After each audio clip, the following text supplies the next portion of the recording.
seja muito bem-vindo a mais um episódio do programa Ela é o Elo. Sempre uma alegria poder conversar com vocês e trazer informação, te conectar a tudo que está acontecendo aqui no nosso estado, no Brasil e no mundo. Olha só quem que a gente vai receber hoje. É a Fernanda Juliana, administradora, ativista da causa animal há mais de 35 anos, presidente da SOAMA, ONG mais antiga da Serra Gaúcha. Seja muito bem-vinda, Fernanda. Muito obrigada, Deise. Obrigada, agradeço aos queridos ouvintes, né? É um prazer estar aqui conversando contigo, debatendo não somente a minha causa, que para mim é algo tão importante e tão necessário, né? Eu tenho já essa bandeira há tantos anos, né? Mas enfim, conversando um pouquinho de política, conversando um pouquinho a respeito do nosso cenário, contando um pouquinho da minha vida para os ouvintes e dividindo algumas peculiaridades que eu tenho ao longo dessa minha trajetória como ativista da causa animal. Então vamos começar tu te apresentando para quem então te conhece. Claro, bom, para quem não me conhece, eu sou Fernanda Juliana.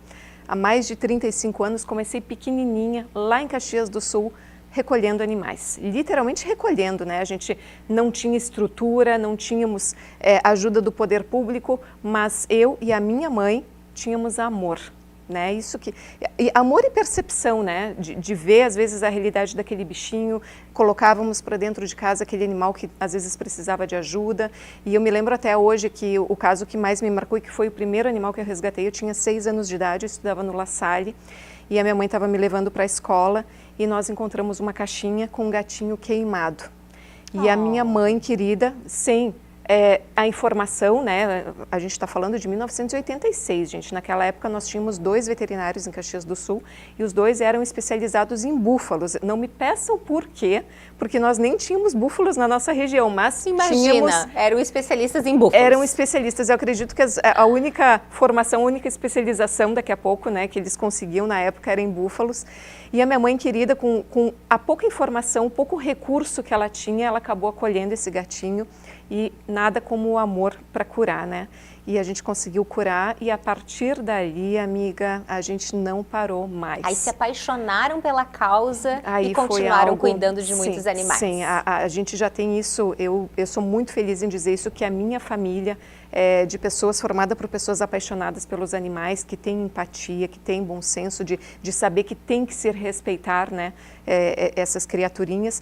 E aí depois é só história para contar, né? Ao longo dessa minha jornada foram muitas vidinhas acolhidas, muitos peludinhos resgatados, muitos momentos tristes, mas muitos momentos felizes também. Que idade tu tinhas, Fernanda, quando foi esse primeiro contato com a causa animal? 6 anos de idade, gente. Então vejam vocês, eu estou com 46 anos de idade. São 40 anos tendo o privilégio de compartilhar, de dividir a minha vida, de dividir os meus momentos com esses seres de luz, esses seres tão inocentes, esses seres que são puro amor.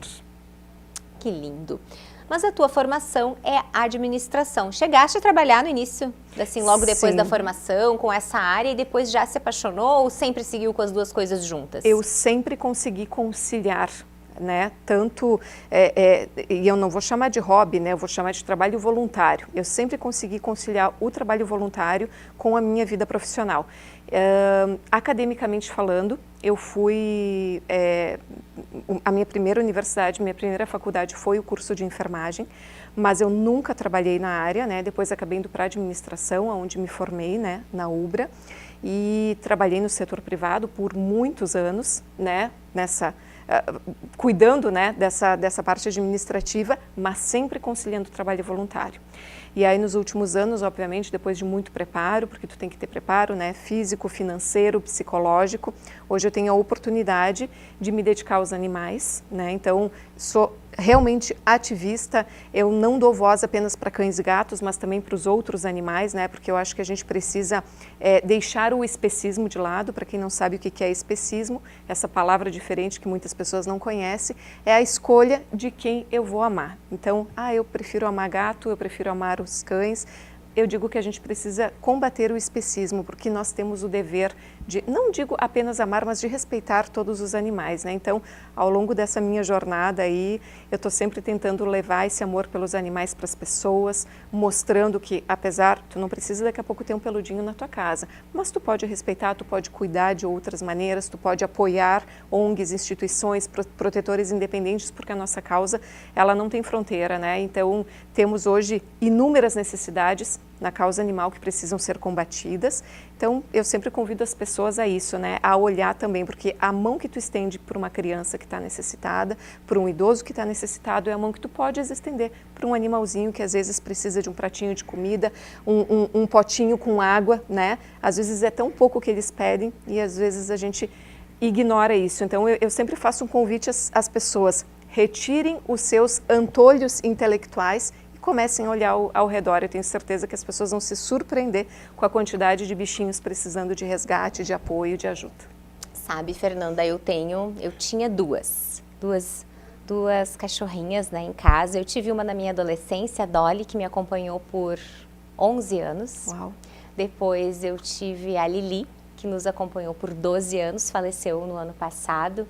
E conforme ela foi também envelhecendo, em 2020 a gente também adotou a Luna para nossa família, uma Luna também. Né, a Luna. E é tão difícil quando a gente perde.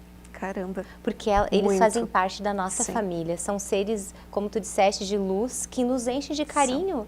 É isso que eles nos trazem todos os dias. Amor, carinho, atenção. Se a gente está doente, eles não saem do ladinho da gente. Eles veem que a gente não está bem.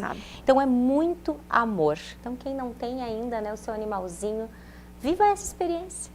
É lindo, é demais. É um caminho sem volta, assim. É muito amor, é muito carinho. Eu já tô querendo ter a mais uma, né? Claro. Para ter sempre uma duplinha em casa. Sim. E aí a gente pensando, porque a Luna ficou doente, Fernanda, né? No início finalzinho do ano passado, era novembro. Ela começou com febre, e a gente teve que fazer, né, a castração, retirar o útero. Ele estava com uma infecção bem importante. Quiômetra. E aí a gente pensou em adotar um filhotinho para ela. Para ela ser mãezinha de coração, né? Então a gente está nesse momento, nesse momento bacana. de pensar assim, quem poderia ser um filhotinho para ela e ser um companheiro. Com certeza. Eu acho muito, muito bonito quando as famílias e as pessoas se permitem isso, porque como tu falaste, Daisy, o luto, ele é muito difícil. Nós não nascemos preparados para isso. Eu digo, deveria ser proibido a gente perder as pessoas que a gente ama, inclusive os nossos pets, né? Mas infelizmente temos que passar por isso. E às vezes eu fico muito triste quando as pessoas me dizem: eu não tenho mais coragem porque eu não quero passar por esse sofrimento. Mas ao mesmo tempo, quando eu vejo uma pessoa que diz assim: não, vale a pena, eu vou lá e eu vou adotar, nossa, caramba, enche meu coração de alegria, porque ninguém é feliz sozinho. É horrível a separação. É horrível. É horrível. Né? A gente não tem mais aquele serzinho com a gente todos os dias, nosso companheirinho. Mas é tanta alegria e tanto amor que eles nos passam quando eles estão juntinhos com a gente, vale muito a pena. Vale a pena, com toda certeza vale a pena. Então eu fico feliz, espero que venha ali uma nova bolinha de pelos para trazer alegria para a família de vocês. Tenho certeza que vai ser uma ótima companhia para ela. Enquanto tu falava também da tua experiência, eu lembrei do período das enchentes, né, em 2024, né, na questão da calamidade, que foi tudo muito triste, né? Em Guaíba nós tivemos vários bairros atingidos, né, na minha cidade, e eu estava primeira-dama na época, então fiquei coordenando a parte dos abrigos para receber tanto as pessoas da nossa cidade quanto as de Eldorado do Sul, que é a nossa cidade vizinha, que foi totalmente inundada, e eles se abrigaram conosco em Guaíba. Mas te confesso, né, entendo e vivi a dor de perto com as pessoas, mas o abrigo que mais mexeu comigo foi o dos pets. Sim. Porque no abrigo das famílias, eles estavam em família. Eles estavam numa situação triste, ruim, mas eles estavam em família. Estava o pai, a mãe, os seus filhinhos juntos, né? A gente, logo no início, eu lembro quando chegou o pessoal de Eldorado, ficaram separados, vieram em ônibus, mas logo já todo mundo se encontrou e ficou juntos nos abrigos. Mas a tristeza dos animais no abrigo, sozinhos. E eu passava pelos corredores, assim, pelas baias, e ia conversando com eles, tentando dar um carinho. Alguns não se mexiam, Fernanda. Eles estavam tão tristes.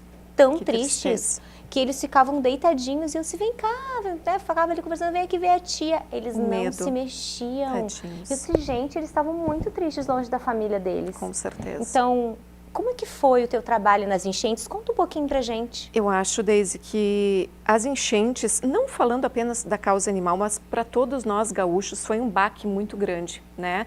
Hoje eu acredito que nós não tenhamos mais, enquanto gaúchos, aquela tranquilidade que a gente tinha uma vez de dormir com o sonzinho da chuva, de achar agradável uma chuvinha caindo. Hoje, quando cai 2, 3 pingos de água, a gente já está com o coração palpitando, com medo, pensando o que vai acontecer. Exatamente. Né? Infelizmente, a gente ficou com esse trauma. Mas eu te digo que as enchentes, infelizmente, escancararam um pouco da maldade do ser humano em relação aos animais. E agora eu faço uma crítica, e esta crítica ela é construída em cima da minha dor, não somente minha, mas compartilhada por todos os protetores, que a gente viu o pior lado do ser humano, que foi o lado das pessoas terem abandonado suas casas e deixado seus animais para trás. E aí tu vai me dizer, nossa, Fer, mas tu está sendo muito radical, as pessoas tiveram que sair às pressas, elas não tinham para onde ir, elas não... Não, desculpa, não existe desculpa, Deise. E eu vou te dizer por que não tem desculpa. Porque no dia seguinte, tá? Quando isso, eu estou falando da Serra principalmente, que é onde eu moro, e a gente não teve enchente, mas nós tivemos desmoronamento de terra, né? Mas aqui é a realidade também dos protetores aqui. No dia seguinte, quem estava arriscando a própria vida para salvar os animais dos outros era a galera da proteção. Nós perdemos colegas de jornada que morreram em função disso, ajudando a resgatar esses animais. E aí os dias foram passando, as pessoas continuaram nos seus abrigos e essas pessoas não voltaram para casa. E agora eu quero te trazer um relato que a gente viveu lá na Serra, porque a gente teve muito dilema ético. Tá? Nós tivemos um caso de uma propriedade aonde tinham em torno de 2.000 pássaros confinados em gaiolas. Era um criador. 2.000, Fernanda? Era um número absurdo, assim, era um lugar gigantesco, aqueles passarinhos. Um criador, que a gente não sabe se era clandestino ou não. E uma colega minha, eu não estava nesse dia, né? A gente foi para um outro lado, ela chegou lá e ela olhou para tudo aquilo e ela pensou, e agora? E agora, o que eu vou fazer? Aí o raciocínio que tu faz é, se tu soltares esses animais, provavelmente eles vão morrer, né? São animais que nasceram já em cativeiro, eles não sabem sobreviver.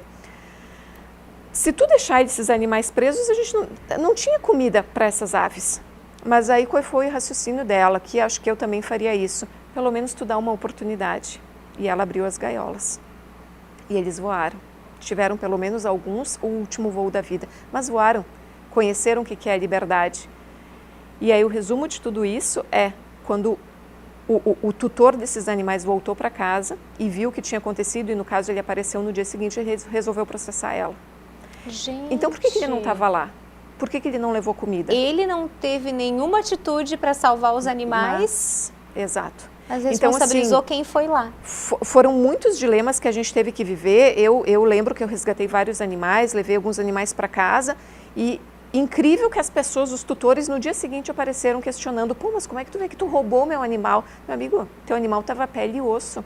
Muitos a gente levou para a clínica veterinária, assim, tentando e rezando, pedindo por um milagre, porque esses animais não tinham mais por onde. Imagina 15 dias sem água e sem comida, gente. Imagina. Mas aí tinha um tutor batendo no peito e dizendo, esse animal é meu. Eu quero ele, devolve ele para mim. Cara, mas tu estava onde? Tu estava onde 15 dias? Tu entendeu? Então e assim, é aquilo que eu digo, não sei se teremos, espero que não tenhamos novos episódios de enchente aqui no nosso estado, mas eu tenho certeza que muitas pessoas não aprenderam a lição. Muitas pessoas vão sair de casa e vão deixar os seus animais presos numa corrente curta, como já fizeram.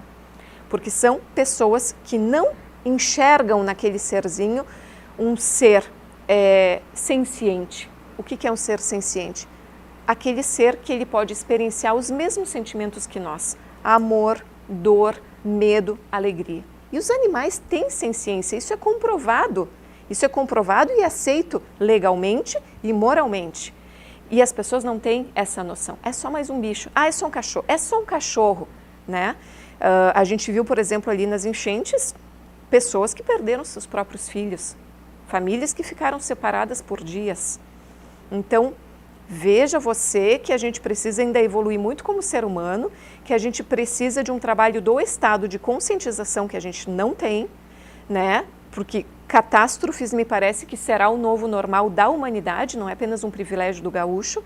E a gente não tem essa consciência e esse preparo, né? Que daqui a pouco o Estado poderia dizer, ó, meu amigo, vai ter um evento climático, esteja preparado. O que tu precisa numa situação de emergência? Bom, preciso de documento, eu preciso lembrar que daqui a pouco eu tenho um pai e uma mãe acamados que vão precisar de mim, eu preciso lembrar que eu tenho um gato, onde é que está a caixa de transporte, eu tenho um cachorro, onde é que está a guia. Para mim, ter um mínimo de preparo. É o mínimo, Deise. Um mínimo de preparo para sair daquela situação, para Exato, preservar a vida. Exato, Né? é Porque no momento da calamidade é preservar a vida, né? É a humanidade. E aí o que a gente viu, principalmente ali na Serra, aqui no Vale, né, do Taquari, aquelas mansões, casas muito bonitas que foram atingidas pelas enchentes e os cachorros mortos porque estavam amarrados no quintal em meio metro de corda. Aí tu tem, eu enquanto ativista da causa animal, às vezes eu tenho uma fala muito dura e eu sou muito crítica, e sou criticada por isso, porque eu trago verdades, mas como não trazer essas verdades? Como não tentar, pelo menos, adestrar um pouco os seres humanos, porque me parece que educar faz tempo que as pessoas esqueceram a educação, então eu já estou na fase de adestramento de ser humano, né? Quem sabe a gente consiga, com a nossa conscientização, com a nossa luta, colocar um pouco mais de empatia no coração das pessoas. É isso que a gente precisa e eu te diria que esse é um dos grandes desafios nossos hoje. Né? Mas eu ia te perguntar exatamente isso, Fernanda. Tu tens uma larga experiência na causa e muitos anos com a ONG, né? A ONG mais antiga, 35 anos como ativista da causa animal. Quais são os desafios que tu enxergas hoje? Bom, hoje, quando eu comecei lá atrás, a gente não tinha praticamente veterinário. Eu jamais ousei imaginar que um dia nós teríamos advogados animalistas, e hoje nós temos, e temos advogados animalistas extremamente competentes, inclusive reconhecidos internacionalmente, aqui no nosso país. Ou seja, hoje a gente já começa a reconhecer que os animais são sujeitos de direito. Nós já começamos a ter consciência de que os animais são tutelados pelo Estado, logo o Estado também é responsável por eles e tem a obrigação de cuidar deles. Mas apesar de tudo isso, a gente tem muito a evoluir, muito a evoluir. A gente precisa hoje, e aí eu vou trazer já esse gancho para o ambiente político, porque a gente precisa, eu não diria, Deise, que a gente precisa da criação de novas leis. A gente precisa hoje do aperfeiçoamento jurídico. A gente precisa hoje que a punição de fato aconteça. A gente precisa que a letra fria da lei se torne realidade. Perfeita a tua fala. Exatamente isso. A lei já existe, mas a gente precisa colocar em prática. A gente precisa, esse entendimento tem que ser consenso entre todas as pessoas e a gente precisa, em alguns casos, inclusive, do aumento de punição, né? Hoje, quando eu vejo, por exemplo, um caso, vamos falar de um caso recente que praticamente todo o Brasil ficou sabendo, que é o caso do cachorro-orelha. Inclusive, a gente vai estar em Brasília agora nos próximos dias. Pretendo visitar o Hugo Mota, né, que a gente está tentando pedir uma CPI desse caso, porque esse caso, ele escancarou muitas brechas da nossa sociedade. A gente escancarou pais que não educam os seus filhos como deveriam, pais que ajudam a cobertar crimes, porque a gente sabe que teve adolescentes envolvidos, e aí agora, de novo, eu vou fazer uma dura crítica. Se esses meninos, e a gente sabe muito bem que no Brasil, assim, se esses meninos tivessem uma classe inferior, se esses meninos fossem negros, eles estariam presos. Mas são família de classe média alta, com grandes influências por trás, e que acabaram protegendo eles de um crime absurdo. E um crime que a gente sabe nos bastidores que não foi o único, que outros animais nesta praia, na Praia Brava, já foram também acometidos. E por quê? Tudo por likes, por uma plataforma que ajuda a cobertar isso, porque quando tu tem permitido no teu país uma plataforma que não tem controle do que acontece, quando tu tem pais que não sabem o que o filho está olhando no celular, tu está dando um aval para o crime. Entendeu? São muitos problemas, né, Fernanda? Só com esse caso a gente identifica já quantas falhas, né? E aí o que acontece? Tu tem um judiciário que não aplicou a lei como deveria. E por que não aplicou a lei? Porque quando o judiciário, que tem o poder, né, de fato tomar uma decisão, acessa o processo, primeira coisa, não deixou o cachorro ter direito a um advogado de defesa. Já começa por aí. Ele teria sim direito a ter um advogado para acessar o processo, para ver o que estava por trás daquilo. Correu em segredo de justiça. Quando, depois da pressão popular, e a nossa pressão foi muito forte, inclusive o próprio Vaticano se manifestou em relação a esse caso. Quando, depois de tanta pressão popular, o Ministério Público resolveu se coçar e dizer, não, peraí, então a gente vai pegar e vai fazer uma autópsia no corpinho da orelha? Quem é que faz a autópsia no corpo dele? Não é o médico veterinário, é um dentista. Então, como isso é moralmente aceito nesse país? Imagina, isso não existe. Isso não existe. Absurda. É absurda. Então, como tu disse, Daisy, são tantas nuances de uma história que escancara tanta coisa absurda que a gente fica pensando quando é que isso vai mudar? Porque tu tem o conhecimento, tá? Tu tem as leis e por que isso não está sendo aplicado? Acho que para mim o que mais me impacta, né? Tudo é ruim, tá? Sim, tudo é absurdo. Mas o que me faz refletir muito aí enquanto mãe, né, é a questão da educação dos filhos, de impor limites às atitudes dos filhos, de ensinar o básico, o que é certo e o que é o errado, o respeito a todas as criaturas, a todas as pessoas, a todas as criaturas, aos animais, ensinar tudo isso que a gente estava conversando agora. Exatamente.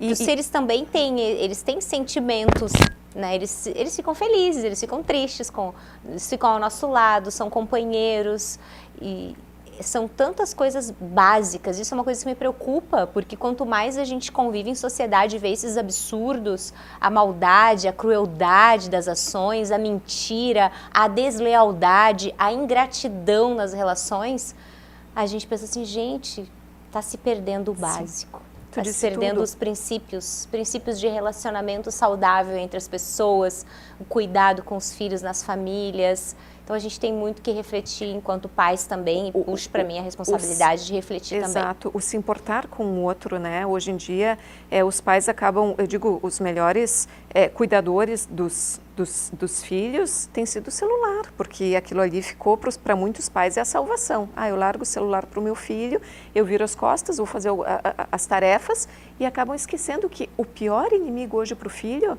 não é a pessoa que está na rua, é a pessoa que está atrás da tela, porque tu não sabe quem é essa pessoa, tu entendeu? E aí, só para mim fechar aí também um raciocínio que eu gostaria de trazer, que é importante trazer essa reflexão, Daisy.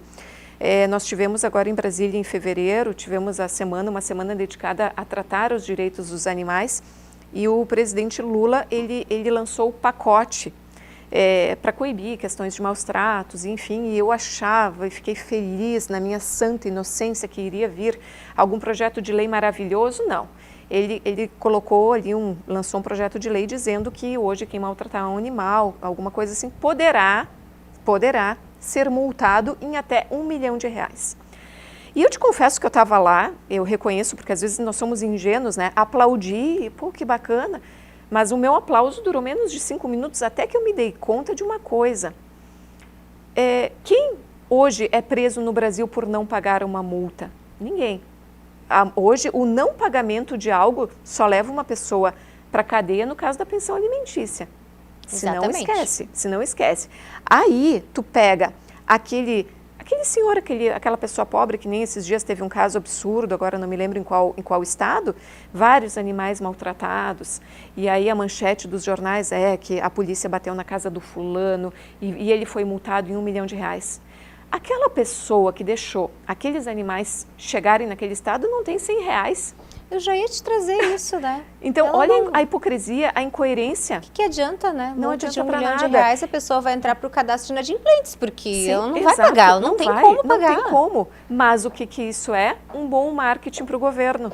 Para as pessoas ingênuas, para as pessoas que não conseguem pensar um pouquinho, né, fora da curva, é um bom marketing. Vão dizer, nossa, olha que presidente legal, ele está preocupado com os animais. Mas não, eu não quero hoje, Daisy, pagamento de multa, eu quero prisão. É isso que a gente quer.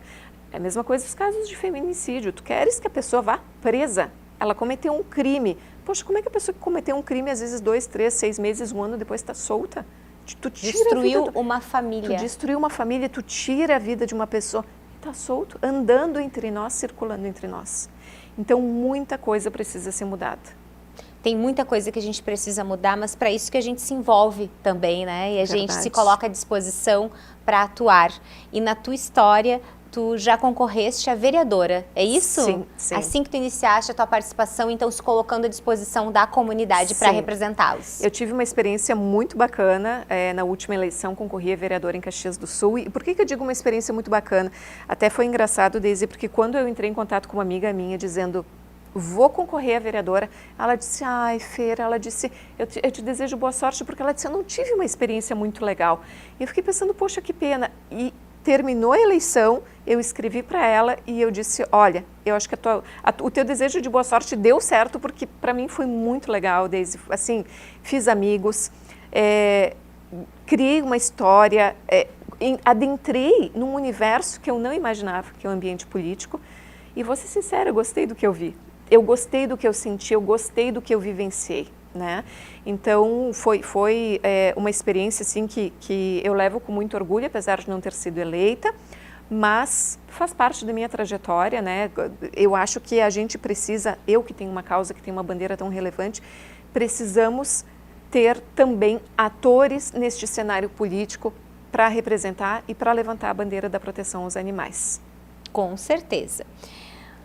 ONG, a tua ONG, Fernanda, ela foi idealizadora, uma das idealizadoras, do Estatuto de Cães e Gatos, que hoje está tramitando no Senado, é isso? Exatamente. Nos conta como é que está a situação, então, do Estatuto de Cães e Gatos. Exatamente. Então, a nossa ONG, juntamente com outras ONGs, né, mas principalmente com o Instituto Arca Animal e com a ONG Faço pelos Animais, idealizou este estatuto, né?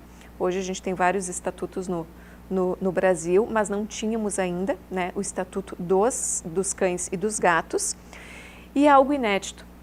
Com esse estatuto, a gente vai fazer história. E eu digo que vai fazer porque eu tenho certeza que ele vai ser aprovado, porque a gente está se dedicando já há muito tempo em cima disso.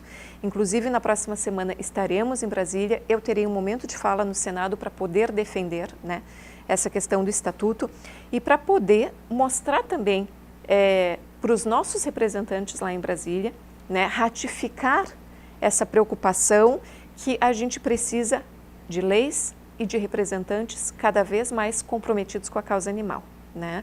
A gente gosta de falar muito de saúde pública, de educação, de segurança. Falar da causa animal é falar também de saúde pública, é falar de educação. Então a gente precisa mostrar para essas pessoas que um país, se deseja evoluir, se deseja crescer, precisa também olhar para os seus animais. O pessoal que está nos acompanhando em casa deve ter pensado, Estatuto de Cães e Gatos. Por que só cães e gatos, Fernanda? Essa é a pergunta que a gente mais recebe e gosto muito desse teu questionamento, Deise. Como abolicionista que eu sou, eu gostaria de colocar todos os animais nesse estatuto, eu gostaria de contemplar todos os animais. Mas hoje a gente precisa imaginar que Brasília não funciona com os nossos sonhos. Brasília funciona com articulação política. E quando tu chega lá em Brasília, a nossa causa tem uma representatividade praticamente insignificante. Nós temos nem 10 apoiadores da causa animal, deputados eleitos pela causa animal, nem 10. Né? Então, ou seja, mais de 500 deputados que tem lá na Câmara Federal, nós não temos nem 10. Não temos nem 10 e não temos nenhuma mulher. Olha que interessante, né? Sendo que as mulheres são grande parte da proteção animal, né? 98% praticamente da proteção animal é formada por mulheres e nós não temos nenhuma mulher, temos apenas representantes homens lá dentro. E aí a gente não tem força. Tu entende que nós não temos força? Quando se a gente começar a contemplar os outros animais, a gente vai fadar esse estatuto a ficar engavetado, como outros projetos já ficaram no passado. Ou seja, é estratégia política. A gente está trabalhando hoje em cima de estratégia. Porque seria mais fácil, entre aspas, aprovar o Estatuto de Cães e Gatos. Exato. Ou seja, cães e gatos a gente já conseguiu aprovar o Estatuto, vamos colocar em Isso. prática, né, Isso aí. a lei.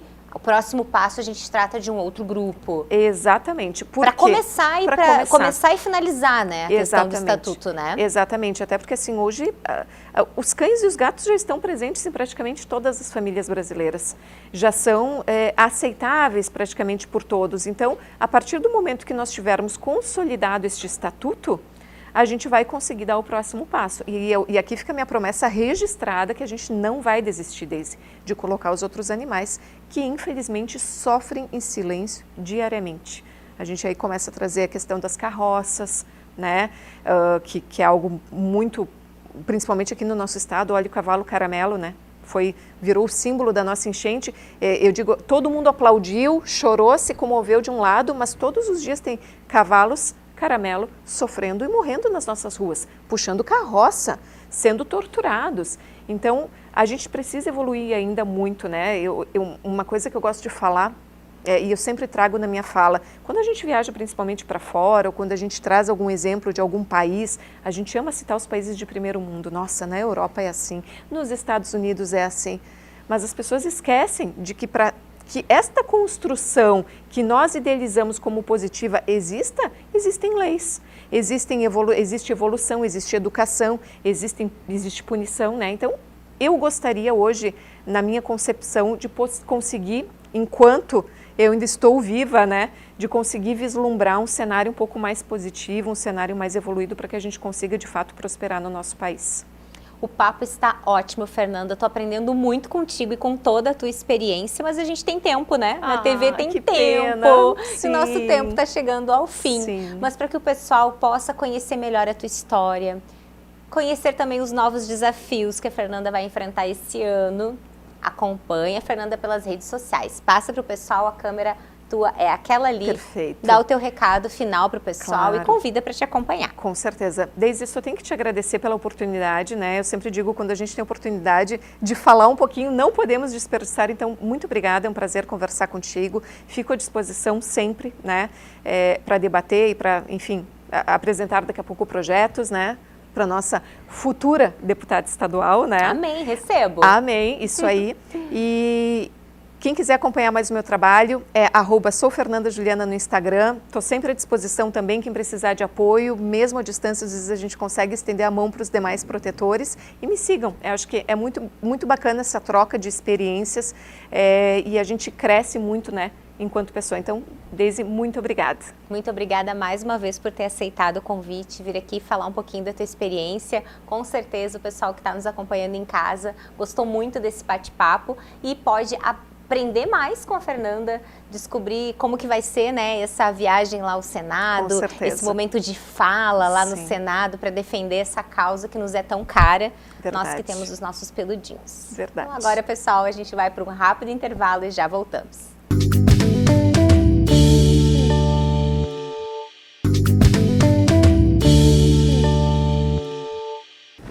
Estamos de volta com Ela é o Elo. E hoje eu continuo a conversa com Renan Machado, músico, agente político e empreendedor social que transformou sua paixão pela música e pelo serviço à comunidade em uma missão de vida. De origem simples, Renan começou a trabalhar ainda muito jovem para conquistar seus sonhos.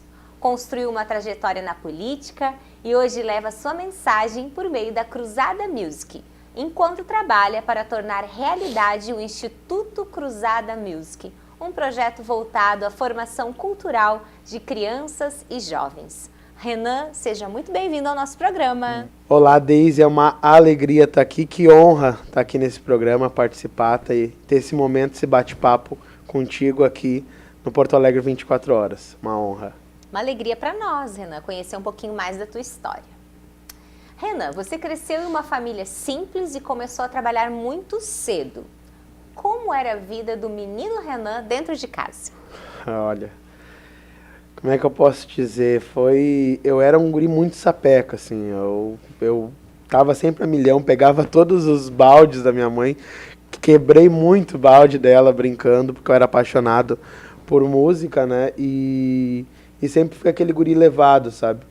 E eu lembro que com 8, 9 anos, mais ou menos, eu já era apaixonado, já fazia coreografia, dançava na frente de casa, assim. Mas os baldes, nos explica, era o quê? Era bateria? Eu montava uma bateria, eu criava umas baterias assim muito loucas, com balde, com tampa de panela, porque como a gente veio de uma família muito humilde, não tinha condições, né? Então, eu tinha que arrumar alguma coisa para bater. Então, fingia que era bateria, chutava, porque quando eu cresci na igreja, eu via muito o pessoal tocar, e eu ficava batendo nos bancos da igreja, assistindo e vendo exatamente como o baterista fazia. Então, meu sonho naquela época era ser baterista, né? Então, eu era um guri que o tempo todo os vizinhos estavam reclamando, fazendo barulho.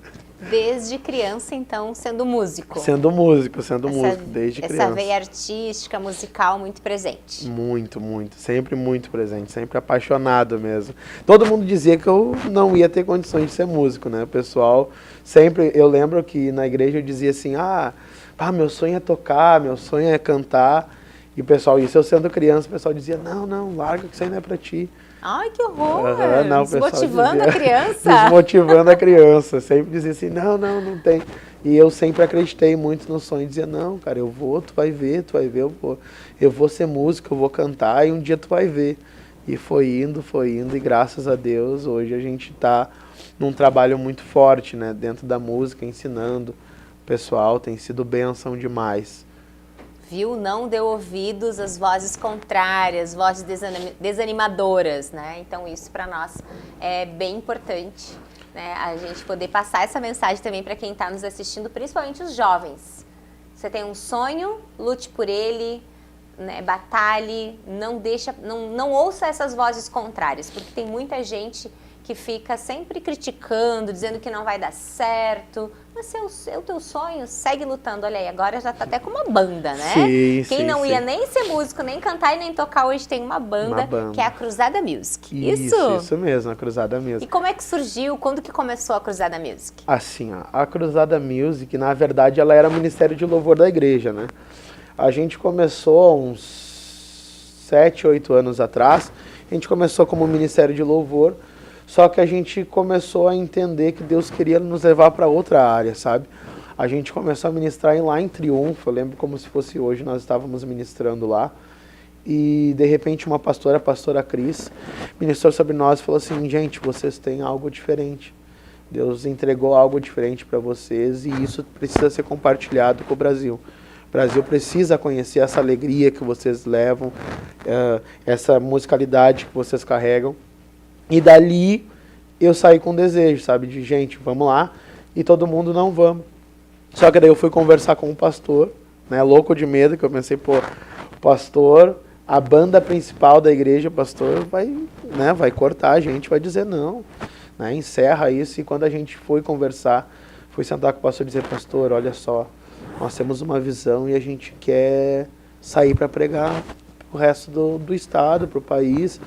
E eu não sei o que o senhor acha, né? Achando que ele ia dizer não. E ele falou assim, cara, que benção. Falou, se a gente tiver que botar playback na igreja, mas saber que vocês estão abençoando outras vidas, vão lá, vocês têm a minha benção. O que precisar, pode contar. Olha só, deu a bênção para vocês levarem, cumprir o ID, né? Como a gente fala no meio cristão, né? Que é ir pregar o evangelho usando os seus dons, talentos, vocês através da música. Em que momento a música deixou de ser apenas, então, uma paixão e passou a ser um propósito de vida? Foi lá no início da banda? Não, na verdade veio bem antes disso, né? Porque, como eu te disse, a música, ela transformou, sabe, minha vida. Quando eu estava ali perto dos 12 anos, quando tu começa a achar que tu é adulto, né? Eu comecei a me envolver com amizades erradas dentro do colégio, sabe? E quando eu percebi, quando os professores perceberam que eu estava indo para outro lado, teve uma professora que eu digo até hoje que ela foi um anjo, assim, a Laura Alice, ela encontrou em mim algo importante, que era a veia artística. E ela começou a estimular dentro de mim, sabe? E começou, Renan, olha só, vamos isso. E daí eu comecei a me apaixonar e comecei a ver. E ali eu comecei a entender que eu precisava mudar, sabe? E ali eu percebi que a cultura, que a música, ela tem o poder de curar alguém, ela tem o poder de transformar. Logo depois disso eu comecei a me empenhar na música, comecei a participar de bandas marciais, né? Fui regente de banda marcial da escola que eu cresci, a Nossa Senhora do Carmo, lá em Alvorada, fui regente. E lá eu comecei a ensinar meninos que todo mundo dizia que não tinha condições, sabe? Eu lembro que tinha um guri lá, o Lucas, que quando eu fui ensinar ele era assim, o guri era ruim. Mas ele tinha muita força de vontade. E eu olhava para ele e dizia assim, cara, tu vai conseguir, vamos lá. Eu lembro que ele tocava bombo. E ele dizia assim, cara, meu sonho é tocar trombone e tal. E eu eu sou trombonista, né? E eu falei, cara, eu vou te ensinar. E foi muito difícil, assim, o começo, mas eu via que ele estava determinado e vamos lá, e vamos lá, e vamos lá. E hoje ele é músico da PE. Hoje você conseguiu passar no concurso, é um músico, assim, excelente, toca lá conosco, às vezes, na igreja. Eu sempre brinco com ele e falo, cara, quando eu te ensinei, tu não sabia nada, tu era ranhento e hoje tu toca. Então, tu saber que tu plantou a semente, sabe? Conseguiu modificar a vida de alguém que veio de um bairro carente, que jamais tinha o sonho de ser músico, mas aos olhos de alguém jamais ia conseguir. E hoje, sendo um músico profissional, sendo remunerado para isso, para mim, sabe? Paga todo o tempo, todos os minutos que eu tive ali investindo, sabe? Então, ali eu percebi que a música, que Deus tinha dado algo diferente, que eu podia plantar a semente no coração das outras pessoas. Não, e essa tua história também, né, esse teu depoimento, ele mostra que é possível aprender, Sim. né? Porque o que a gente sempre ouve, assim, pelo senso comum, nós que não temos conhecimento de música, não tem o conhecimento, a pessoa canta muito bem porque ela nasceu com esse dom, ela toca Sim. muito bem porque ela nasceu com esse dom. Com certeza, né? Muitas Sim. pessoas têm o dom, mas tu traz uma história totalmente diferente. Sim. Né? Quando as pessoas olhavam, ele não tem o dom, Sim. mas ele quer muito. Ele É. tem muita força de vontade e ele teve disciplina, dedicação, Sim. né? Estudou e conseguiu vencer e ser quem ele gostaria de ser. Então Isso é assim, esse fora do realmente é uma história que impacta, né, o nosso Sim. coração de ouvir, de saber que um jovem teve tanta determinação de ir contra todas as expectativas e realizar o sonho Sim, dele, né? isso é incrível, sabe? E é tão bom a gente ver isso. Hoje eu tenho dado... Porque como a gente começou a ministrar muito fora, às vezes a nossa igreja não tinha gente, né? Então eu comecei a ver assim, cara, Deus está nos levando, a gente está fazendo algo, mas a gente precisa preparar alguém aqui. Então eu comecei a estimular, criei um coral dentro da igreja. Coral que assim, 97% do coral não canta. Mas eu comecei a ensinar, peraí, vamos lá, vamos gente, fazer uma aula aqui, uma aula ali. Hoje o coral, assim, até domingo, o pessoal se apresentou e foi lindo, assim, eu fiquei apaixonado vendo assim, gente, é isso aqui, é a construção de um legado, sabe? E para mim isso... Quantos talentos, né? Que graças a bênção poder Deus, ver quantos é talentos, incrível, né? Ao é ponto de tu incrível. conseguir, além da banda, ter mais um coral na igreja que ajuda também Sim, no louvor ali quando sim. vocês não estão, né? Não é fácil, sabe? Às vezes é muito corrido, mas Deus abençoa, a gente vai indo, vai correndo e vai dando certo, né? Eu já tive a oportunidade, pessoal, de ouvir, de estar nos cultos onde o Renan e a banda estavam ali ministrando os louvores. Realmente é algo diferenciado, é um ministério diferenciado, é um ministério de muita alegria, né? Os louvores são animados e eles fazem coreografias, então Sim. é muito bacana, é muito alegre, né? Passa esse sentimento de alegria, de leveza, de amor a Deus, mas de uma maneira muito Sim. alegre. Você aprendeu a tocar vários instrumentos nas bandas marciais, como tu já Sim. disseste para nós. Qual deles que tem um lugar mais especial no teu coração? Pá, é difícil, é que cada instrumento, ele vem em algum momento da minha vida muito importante, sabe? Porque eu lembro que tinha um pastor lá da Igreja Cruzada que eu era muito fã. Porque era aquele pastor assim que chegava no culto, hoje não veio o cara do violão. Ele ia lá e tocava violão. Aí, hoje faltou o pianista. Ele ia lá e tocava piano. E eu olhava para ele e dizia assim, cara, eu quero ser que nem esse pastor, eu preciso ser que nem esse pastor. Então, começou assim, eu comecei os primeiros instrumentos mesmo na banda marcial, trombone, trompete. E depois eu fui indo para instrumentos de corda. e instrumentos de teclas, né? Mas eu acho que o violão, para mim, é o instrumento que mais me chama a atenção, sabe? Porque é aquele instrumento que às vezes eu não tô legal, eu pego, sabe? Consigo tocar, consigo botar o meu coração ali.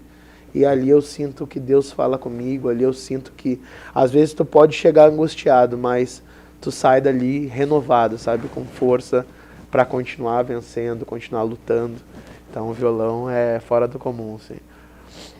Você trabalhou em uma livraria evangélica e teve contato com diversos estilos musicais.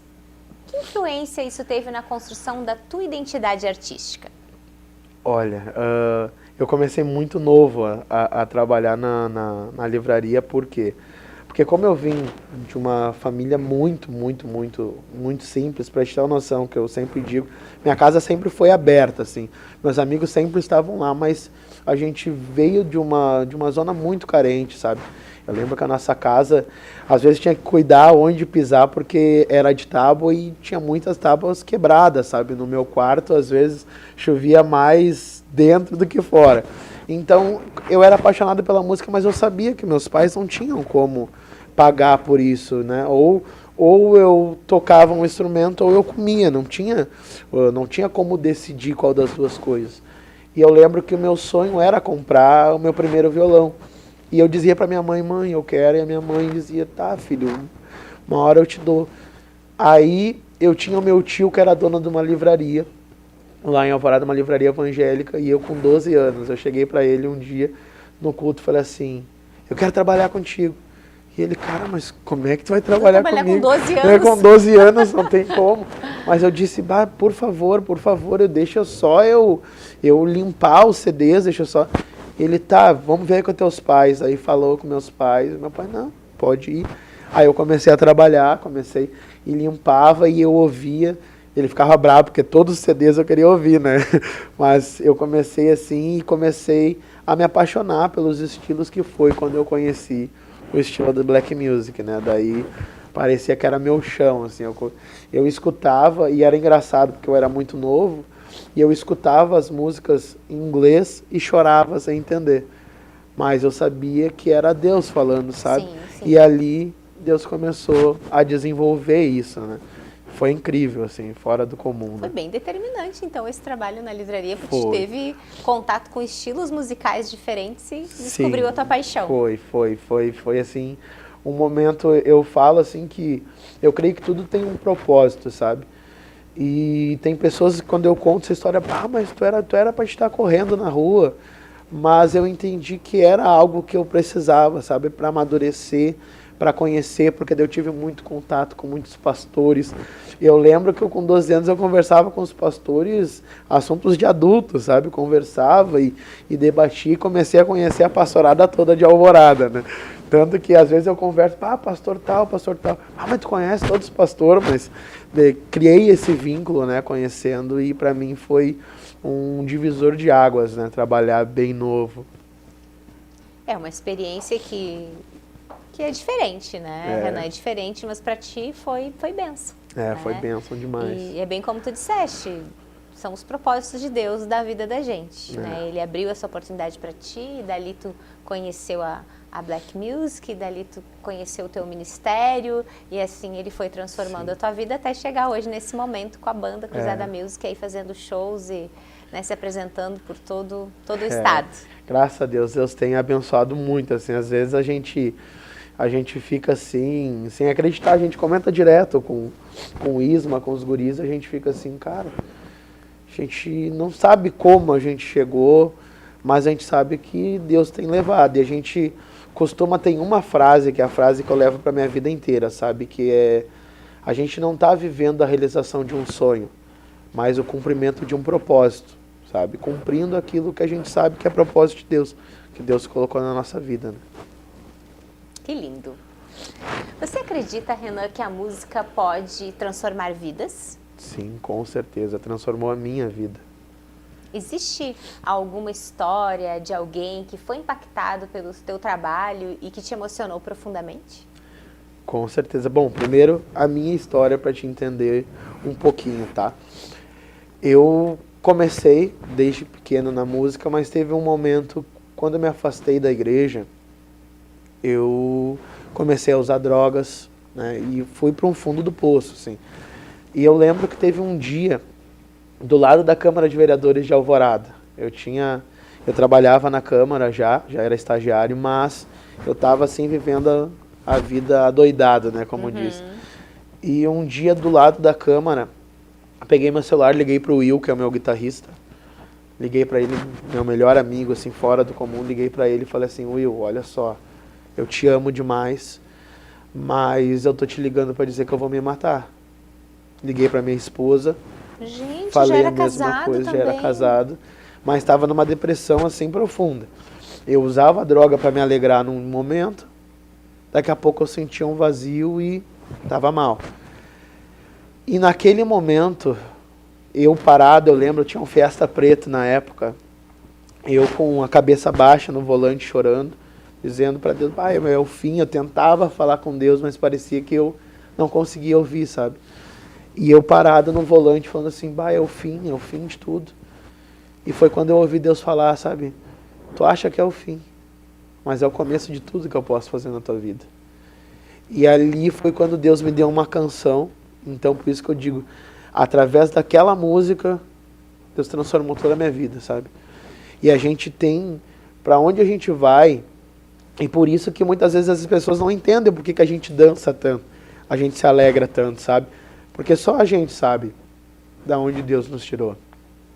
Só a gente sabe que nem o Will. O Will foi um dependente químico muito forte, ele ficou internado e quase morreu. Então, todos nós da banda, nós temos algum testemunho de vida. Então, toda vez que a gente sobe no altar, sobe num palco para cantar, a gente tenta dar o nosso máximo, sabe? Sendo cantando, sendo dançando, porque só a gente sabe o que Deus fez, sabe? E é muito incrível. Fez através da música, né, Renan? Através da música. Porque a gente comenta lá em casa, né? Deus fala mais comigo pela palavra, né? Eu oro e peço, Senhor, me dá uma orientação, me dá uma palavra aqui na Bíblia, né? Sim. Um verso, uma história, me mostra o caminho, porque é algo impressionante da Bíblia, Sim. né? Todos os assuntos que tu quiser orar e pensar, Deus sempre tem um jeito de nos ensinar por meio de uma história bíblica, por meio de um salmo, de um provérbio, Ele nos dá um conselho. Então, comigo, Deus fala assim, o Marcelo é musical, Sim. Então Deus fala mais com ele pela música, né? Às vezes ele ora e aí ele tá no trânsito, ele liga o rádio e tá ali uma música, Deus falando com ele. Às vezes músicas que ele nunca ouviu, de cantores que ele não conhecia, e toca aquele louvor e fala exatamente ao coração dele. E ouvir o teu testemunho de como Deus usou a música para te tirar do fundo do poço de uma situação tão triste, que tem tantos jovens passando por isso, né? A gente já deixa aqui com todo carinho, né, esse recadinho. Se você está passando por um momento difícil, infelizmente a questão da droga está muito difundida, né? Muitos jovens sofrendo. Faz a tua oração, busca ali no teu divino, na tua fé, na tua igreja, com teus pais, com os teus amigos, porque quando... Tem um versinho da Bíblia que diz que quando a gente procura Deus de todo o nosso coração, a gente vai encontrar. Então, às vezes é assim, infelizmente, às vezes é assim, no fundo do poço, num momento muito difícil, mas tu faz aquela oração sincera, assim, que tu te entrega para Deus. Então agora faz todo sentido ver a alegria de vocês, quando vocês louvam, que vocês dançam, que vocês brincam com as pessoas de uma maneira muito alegre, mas também muito reverente, muito respeitosa, de adoração a Deus, faz todo sentido agora. É exatamente isso que tu disse, né? Eu sei de onde Deus me tirou, então eu quero louvar com alegria. E é isso que a gente faz, e sabe que quando tu falou, eu lembrei muito, na abertura do show do Morada, eu tive cantando lá em Campo Bom, e foi assim esse momento de alegria, sabe? A gente pulando. E eu lembro quando eu estava descendo as escadas para sair do palco, tinha um brigadiano que ele ficava olhando para mim assim o tempo todo, sabe? E era engraçado que ele estava assim, segurando a arma e me olhando.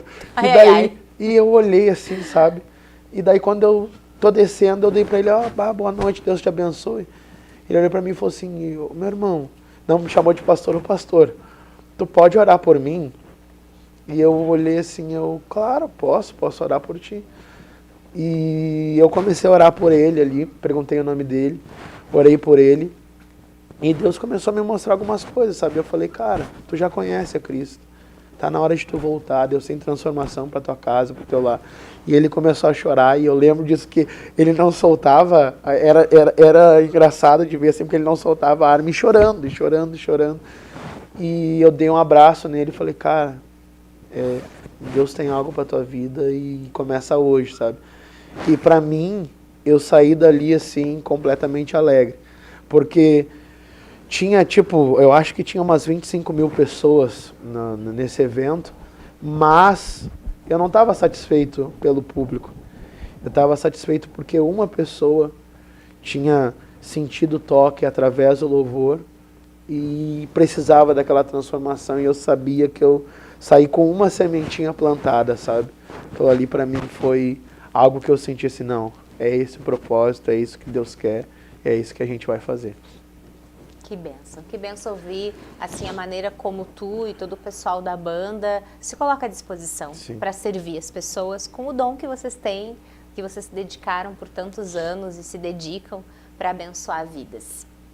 Você passou, Renan, 12 anos na Câmara de Vereadores de Alvorada, então aí entrou a política. Então, entrou uma política nessa vida. É que, como eu sempre fui apaixonado por música, eu era aquela criança que eu era apaixonado por jingle eleitoral. E era engraçado assim, aqui, eu estava jogando bola na rua com as crianças, daqui a pouco a minha avó gritava, Renan, começou o horário político. E eu saía correndo de futebol para ir assistir o horário político. Uma criança apaixonada por horário político. Eu era apaixonado por horário político, sabe? Parava tudo para assistir, isso 8, 9 anos, então eu parava e eu era fascinado por aquilo, sabe? Tanto que com 13 para 14 anos foi minha primeira campanha eleitoral. Não votava, não fazia nada, mas eu não era aquela criança, sabe, que ficava só com a bandeirinha, não. Eu parava nas casas, batia palma, deixava o santinho, isso aqui é meu candidato, eu nem votava, mas eu era apaixonado. Quando eu fiz 16 anos, eu lembro que no primeiro dia, naquela época ainda não tinha essa regra que podia fazer o título antes do 16, tinha que ser com 16. Eu lembro que no primeiro dia eu estava tão ansioso que assim, fiz 16, no primeiro dia eu estava lá para fazer meu título, sabe, de tão apaixonado que eu era. Nisso, aí eu conheci o meu antigo vereador e comecei a estagiar na Câmara de Vereadores, que para mim foi um momento assim maravilhoso, sabe? Que abriu muito a minha mente. E eu era aquele guri que o vereador perguntava assim, Renan, sabe fazer tal coisa? Eu dizia, sei, mas eu nunca tinha feito, sabe? Aí eu ia pro Google e, como é que faz? Tá aqui. Aí comecei a me apaixonar, comecei a estudar. E daí, de estagiário, eu saí da Câmara como chefe de gabinete, né? Que bacana, Renan. Foi crescendo ali, aprendendo, se esforçando, buscando aprender para poder servir também na política. Por que investir em música e cultura para crianças pode transformar uma comunidade? Vocês têm algum trabalho relacionado às crianças da comunidade? Sim. O nosso foco da nossa ONG, do Instituto Cruzada Music, é investir em crianças. Por quê? Porque a criança é a nova geração. A criança é aquela que vai ser o adulto e se a gente focar num adulto promissor, nós vamos ter uma sociedade muito melhor. Quando a gente começou com a banda, a gente começou a sair, a gente começou a perceber que a gente precisava deixar um legado, sabe? A gente conversando, a gente tá fora, mas e quando a gente não estiver mais aqui, quem vai dar continuidade? Aí a gente começou a ver a importância da música na criança. Por quê? Porque assim como eu, que lá quando eu era pequenininha estava me desviando, entrando em conversas com amizades erradas, e a música me tirou daquele local, a música ela pode fazer isso na vida de uma criança que está dando os primeiros passos, que está querendo conhecer tudo, que é que nem uma esponja, sabe? Que absorve as coisas. Então, nada melhor do que tu poder, a esponja já está ali, tu poder dar um líquido, sabe? Um líquido bom para ela absorver e entender, é isso que eu quero, sabe? Então, a gente começou a pensar, precisamos fazer um projeto para as crianças. Hoje, o nosso instituto, nós estamos já com um projeto aprovado na Lei Rouanet, a gente está procurando empresas parceiras, já quero deixar um convite, se tiver algum empresário que queira conhecer sobre o nosso projeto, conhecer como funciona, querer ser um patrocinador, nós estamos procurando padrinhos, empresas que queiram entrar nessa ideia e nos ajudar, que a ONG saia do papel e que a ONG possa abençoar e transformar crianças, né? Que nem a gente vem de Alvorada. Alvorada é a cidade mais pobre do estado, né? É uma cidade que tem uma periferia muito grande, né? Dentro da nossa igreja ali e a região onde é a nossa igreja, tem muitas crianças carentes. Crianças que muitas vezes vão para o colégio não porque elas querem estudar, mas porque elas precisam tomar um café, elas precisam almoçar, porque é a única refeição do dia, sabe? Sim, então isso é a muito gente triste, né? muito triste. Então a gente começou a ver isso de, cara, a gente tem que ensinar para a criança poder vir. Talvez a criança vai vir no primeiro momento pensando no alimento, porque ela não tem em casa. E aqui a gente vai ensinar música, aqui a gente vai ensinar dança, aqui a gente vai ensinar teatro. Então esse é o nosso objetivo. Ensinar a cultura em si, não só a música, né? A cultura, porque a cultura ela transforma, ela liberta e ela cura. Esse para nós é o pontapé principal, né? Digamos que é o nosso tripé que a gente tem da visão de um futuro melhor, de uma alvorada melhor, de um estado melhor, né?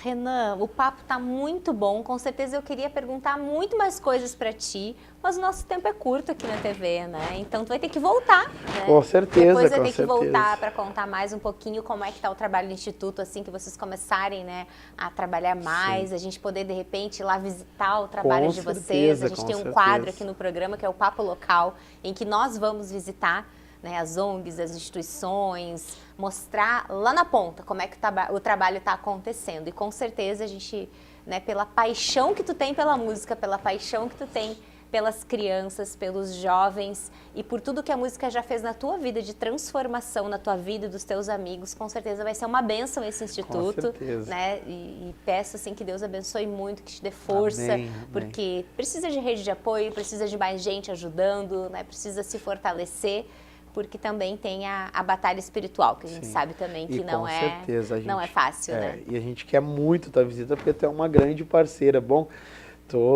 sabe que tu é uma mulher apaixonante, assim, que a gente vê e a gente já se deslumbra com o teu coração, com a forma com que tu trata as coisas, que tu trata as pessoas. E com certeza a gente quer muito que tu É que quando esteja fala em lá. criança e adolescente, né, o meu ministério na igreja, desde que eu me batizei, com 17 anos, foi com criança, sempre no Ministério da Criança. Aí fui professora de hall do berço, de jardim da infância, fui coordenadora do ministério, fundei clubes de aventureiros, Legal, que na nossa igreja sim, é sim. os escoteirinhos, Sim, né, sim, pequenos, sim. assim, Os que são os aventureiros. desbravadores, né, que é os Isso. adolescentes. Isso, eu ficava com os aventureiros, que é de 6 a 9 anos, e o meu esposo, Marcelo, ficava com os desbravadores de 10 a 15 anos, né? Na nossa cidade, quando a gente chegou em Guaíba, ali não tinha aventureiros. Então, a gente organizou, iniciou o trabalho. Então, quando começa a falar de criança e de adolescente, já me lembro dos meus. Então, tudo moço hoje, né? Tudo moço, já casados, com filhos. Sim. Porque isso foi há 20 anos atrás, 25 Sim. anos atrás, a gente recém tinha casado. Bah. Recém tinha casado, Sim. e aí fomos para Guaíba e o clube estava inativo na época lá, Sim. né? Já fazia um tempo que não estava com atividades. E eu lembro que o pastor Lélis pediu para nós, né? Bah. Assim, logo que a gente casou e chegou, ele disse, Sim. a gente precisa que reative o clube. Aí eu lembro da gente, a gente só recém casou, pastor. Dá uns 6 meses, é pra gente Sim, curtir um pra pouquinho, pra curtir. gente também se adaptar, né? Aquela Sim. nova rotina de Sim. casamento, de morar com o até então noivo, namorado. Então tudo é aprendizado, né? Então a Sabe gente que precisa de um tempo de adaptação. Sabe que tu fala e eu tenho muito isso, porque eu dei aula em 7 escolas de Alvorada. 7 em Alvorada e uma em Viamão. Então hoje, às vezes, eu passo assim pela gurizada, e a gurizada assim, com mais barba que eu, sabe? E vai aí, sor, daí eu olho assim, quem daí São eu diferentes, começo, eu, meu Deus, tu foi meu aluno. E eu fico assim apavorado, mas é muito bom, né? Ao mesmo É muito tempo bom é ver muito que bom. eles estão bem, né? É bom quando a gente vê que maravilhoso. eles estão bem, estão com a família, estão ainda na fé, assim, também é Sim. muito bom vê-los bem. É verdade. Renan, muito obrigada por esse tempo aqui com a eu gente. que agradeço. Obrigada por contar um pouco da tua história, que com certeza vai inspirar muitas pessoas. E assim, nós chegamos então ao final de mais um programa Ela é o Elo, onde nós conectamos histórias, onde nós aprendemos juntos, onde nós somos o elo entre a comunidade e a informação. E foi uma alegria receber nesse programa tanto a Fernanda, que é uma ativista da causa animal, como também o Renan, que nos traz todo esse encantamento da música como algo libertador e transformador na vida dele e que pode ser na tua também. Renan, só esqueci de te pedir para te dar as tuas redes sociais para o pessoal te acompanhar. Sim, isso, com certeza. Então, quem quiser me seguir nas redes sociais, o meu Instagram é @o Renan Machado e seguir a nossa banda, né? @Cruzada Music _. Pode também estar procurando nossas músicas no Spotify, Deezer, os nossos videoclipes no YouTube. Tenho certeza que tu vai ser muito abençoado. É isso aí, pessoal. Muito obrigada pela companhia em mais um episódio do Elo é o Elo. E na próxima semana a gente volta. Beijo no teu coração.